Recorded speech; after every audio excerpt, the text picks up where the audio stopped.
crowdsourcing and sustainable development.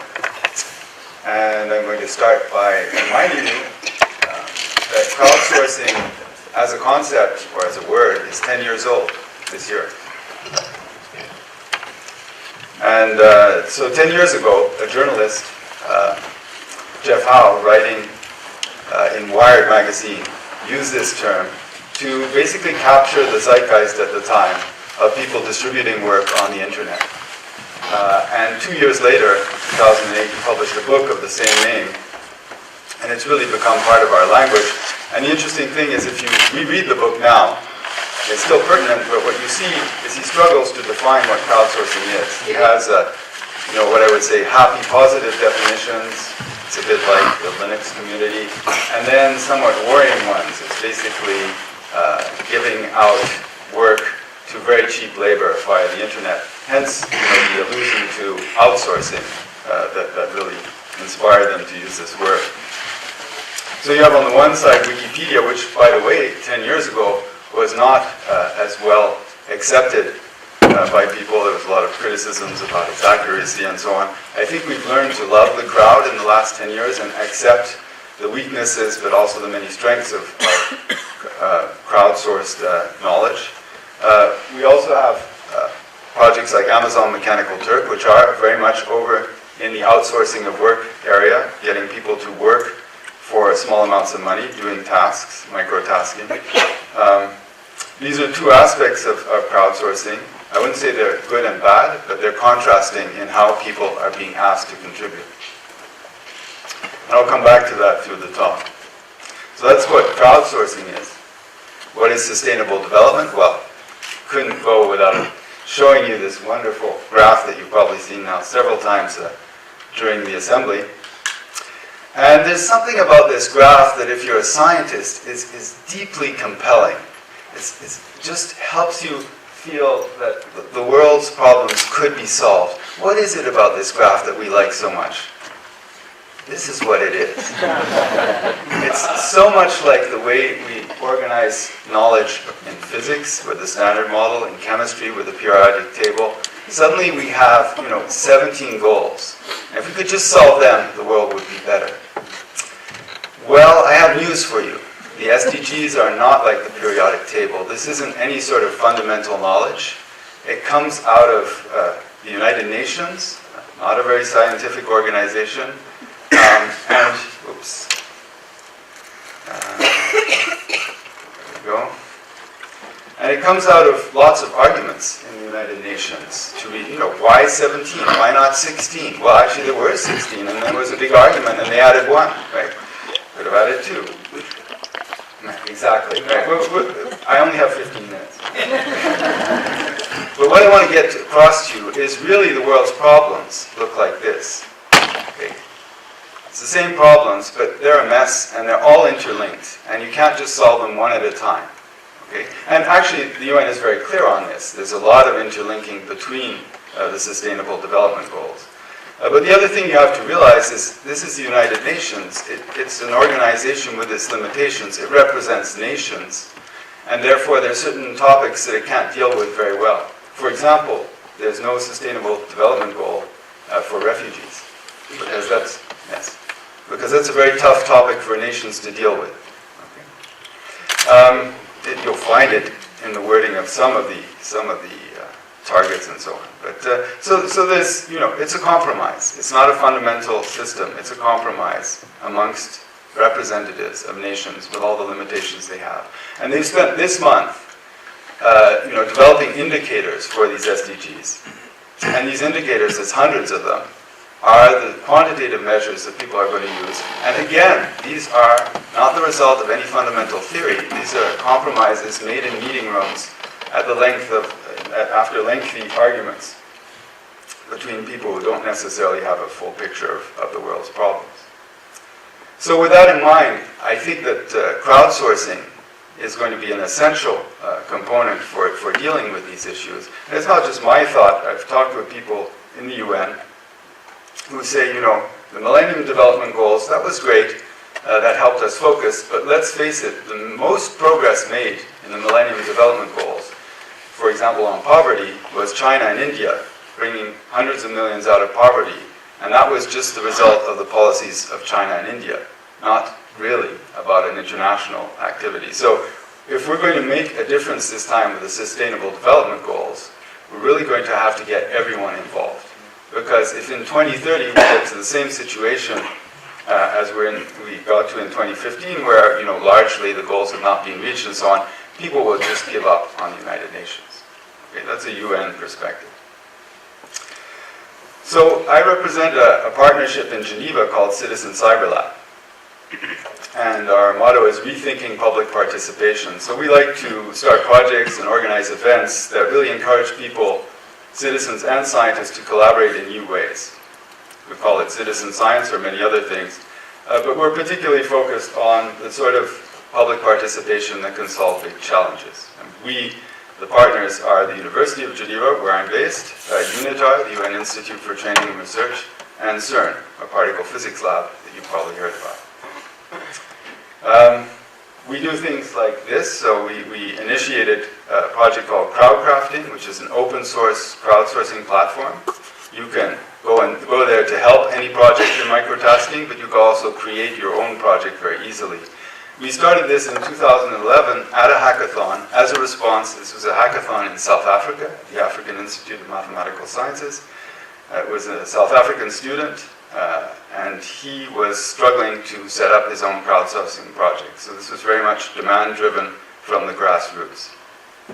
It's won awards, and most importantly, what crowdcrafting has done is enable many people to create their own crowdsourcing projects for their particular challenges. And these often relate in some way to sustainable development.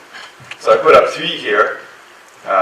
So FracFinder is a project to find where fracking sites are actually active in places like Pennsylvania. The US EPA releases information on government allowed sites where you can frack, but there's no information on the status of the fracking. So crossing that open data with on with maps of Pennsylvania, Google Maps, for example, or Bing, you can get people to go in and see what is the status of each fracking site. And so they created the first detailed map of fracking in a single state. Open Oil, the same sort of grassroots initiative to take PDF contracts that are being published on the web by major oil organizations active in Africa and get people to read through these legal documents to find out and try and untangle the complex web of ownerships between different companies that are actually controlling the rights to oil in African countries. GeotagX is a UN project from our partners UNITAR, and it's about geotagging and also analyzing information from various humanitarian crises. This picture you see here on the right is from a refugee camp, and what people are being asked to do in that particular project is actually assess whether the refugee camp is ready for winter based on a number of criteria, looking at whether the tents are raised off the ground so they'll survive if there's flooding, looking if there's access in the tents for some kind of heating system. And this is something that normally experts do, analyzing cases that are being taken. But it turns out that people who are non-experts can rapidly learn this, and some people will spend hours helping in these sorts of projects. So this is something we do which has relevance to sustainable development and which allows other people to crowdsource their own issues related to sustainable development.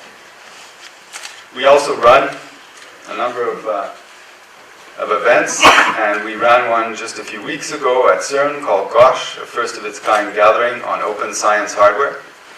And the purpose of this was really to get together people who are building open science hardware or thinking about the legal implications, the social implications of openness in the hardware space.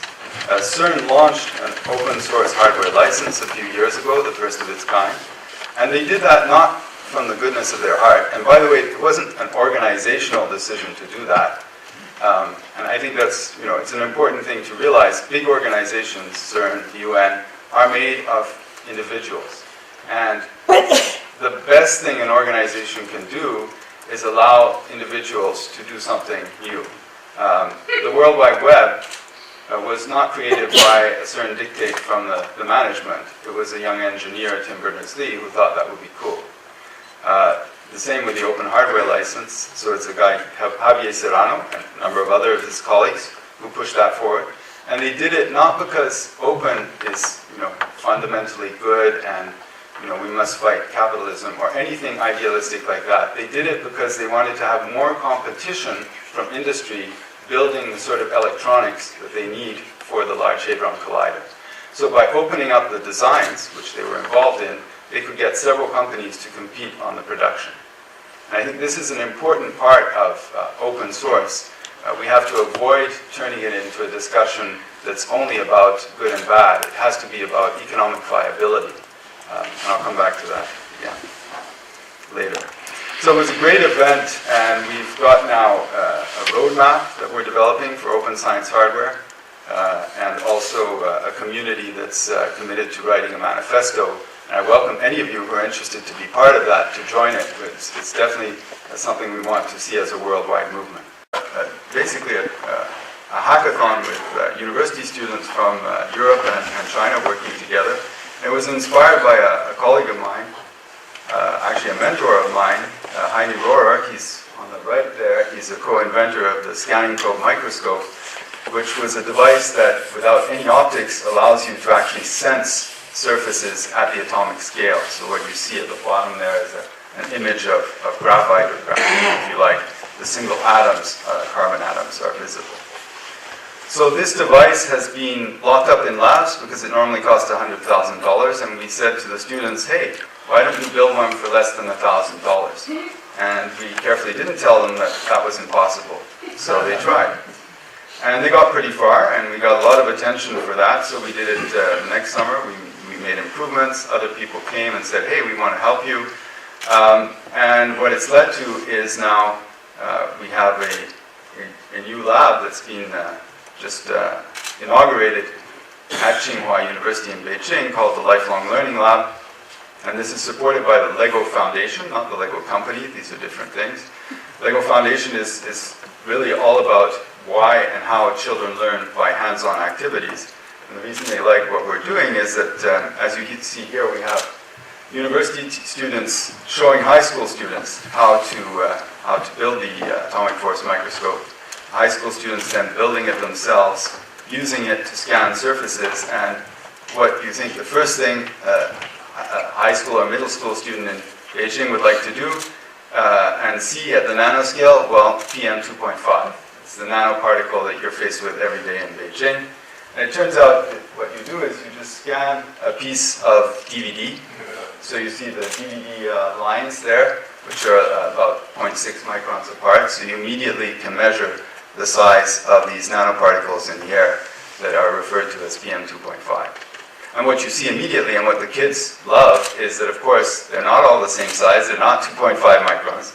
They're all kinds of sizes. And in fact, the size distribution is actually unknown. There's no detailed measurements of that. And what we want to see happen now is kids all over China building these microscopes and measuring PM 2.5 size distributions. This is new science. Nobody's done this before.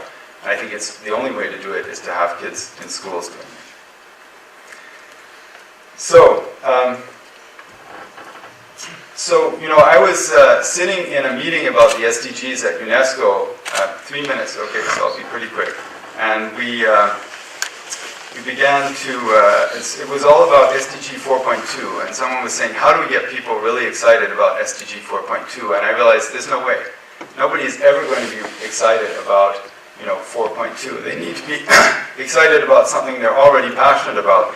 So we've started a challenge where we invite people to take open data that they can access and crowdsourcing tools, which we train them on, and build their own crowdsourcing projects with open data to tackle the sustainable development goals. We're working with several partners, GovLab, Beth Novik at NYU, SciFabric, a startup, actually a spin-off of our activities based in Madrid. The One Campaign, Bono and so on, they have a lot of followers. They're our advocacy partner. And all we do is say to people, look, find a data set, define your goal, and pitch your idea. And what we'll do in exchange, we'll select some that look promising. We'll help you develop your project. This is online coaching that we do. And this is where the NYU partner, GovLab, is really excellent. And the coaching is always about sustainability of your project. So we look at this issue, how are you actually going to make enough money to do what you want to do? And this is always a bit of a shock to people who want to do something in this space. But we really think that's important. And finally, if the project looks good, we'll help to promote it through the one campaign. So I'm not going to go into detail, but we've had a first round. A couple of the projects are mentioned here. I'll just take one of them, Data Pharma. This is a group in Mexico and Colombia. They wanted to have information in their language about generic drugs accessible in their countries. So this is specific knowledge that will be useful in their part of the world. And of course, this helps in a very small way, but it helps towards good health and well-being in those countries. So we've helped them to go from an idea to a website that allows them to accumulate knowledge that way. In 2016, we've selected projects. We have 7 projects running at the moment where we're basically coaching and helping them prototype their ideas. I'll just mention one of these. It's a project about harassment in India. It's a young woman who's setting up a website where people are sharing information about where harassment occurs, a very delicate issue. A lot of transcription required from written statements, anonymous statements that are being posted by people, and that can be done by crowdsourcing. Okay. We're having a call later this summer for the next round, which will be focused on sustainable cities, and welcome you to contribute to that. So I'm going to have to wind up here, but I'll just mention that I think this was also mentioned on the first day. There's a letter in Nature this week about this issue, and it's co-signed by the rector of our university and the head of UNITAR, who happens to be an Assistant Secretary General of the United Nations, Nikhil Seth. And Nikhil has been actually the person in Ban Ki-moon's office setting up the whole SDG program. And he is extremely enthusiastic about the crowdsourcing. He's one of these people who says, we need this data, it's absolutely essential. So I think this is one of the things to see is, within the United Nations, there's all kinds of points of view. There are people who are strongly opposed to the notion that the public should be involved in any of this. But there are people who are very supportive, and they come at all levels of the organization. And that gives me hope that ultimately, if we focus on the people and not the institutions, if we focus on grassroots activities and not always the top-down, we are actually going to achieve these goals. Thank you.